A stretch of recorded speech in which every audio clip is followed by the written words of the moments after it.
working from home, making it tough to climb the ladder from behind a screen, sitting in your home office.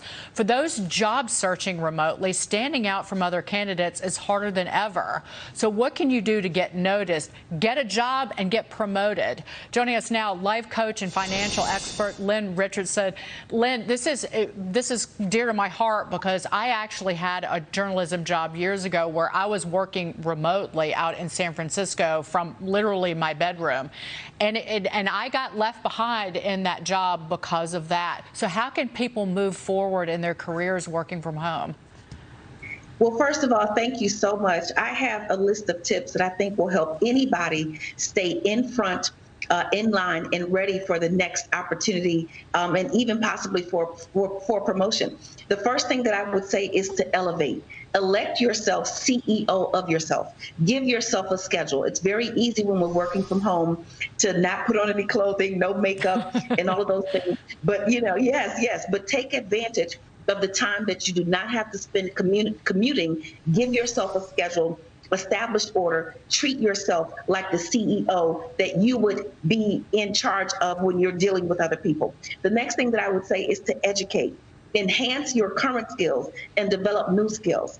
There are free classes at Harvard University. People are getting diversity training and other kinds of training at places like Cornell University. Take a look at what's happening in your local community and also at your community college.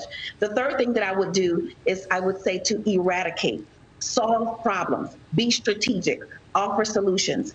It's often very easy to know that there are problems happening, especially things that are impacting your own workflow. So please make sure you eradicate and solve those problems. The next thing I would say is evaluate. Identify potential new problems. There are things that may be lurking that no one is thinking about, but you see that problem and you can present it before it becomes an issue. And then finally, I would say communicate. Communicate, initiate. Don't wait for your boss to reach out to you. Provide updates, provide feedback, provide solutions, and be strategic about your communication. So elevate, educate, eradicate, evaluate, and communicate so you can be relevant. Love it. Maddie Doppler is here, Lynn. I know that she has a question. She's a mom working from home with a 1-year-old. So it's Maddie, jump in. Thank you for the shout out. Yeah, and I'm an entrepreneur, so I think that whole concept about tracking your time is so crucial. Lynn, but for a lot of people, this is the start, just the very beginning of working from home, not the end. How do you think this is going to play out over the next couple of months and years, and how can people adjust to this new normal?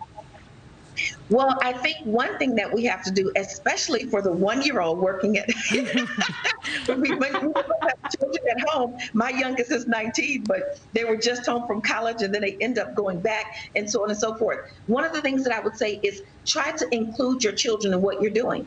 If you have a home-based business, you can hire your child to work in your home-based business. You can pay each child up to $12,400 a year. The IRS says that's a tax write-off to you, and that's tax-free income to them. So perhaps if you are working from home and you're solving a problem, perhaps your child can help you with filing. They can help you with identifying things on social media. There are a number of jobs that your children can do. And I say a child that can use an iPad is a child who can work a job. So I can't wait until my 1-year-old can collate for me. That would be great. But I'm serious. Yeah. But Lynn, I laugh, but this teaches entrepreneurial skills to people who were young. It used to be like we would do things like, unloading the dishwasher. I used to have to, in my parents' business, run cigarettes through a tax stamp machine. So I think that the skills that these children can teach their parents are just, the sky's the limit. Lynn, we've got to run. Please come back. It was great to see you. Oh, my goodness. Thank you so much. What an honor. Lynn Richardson.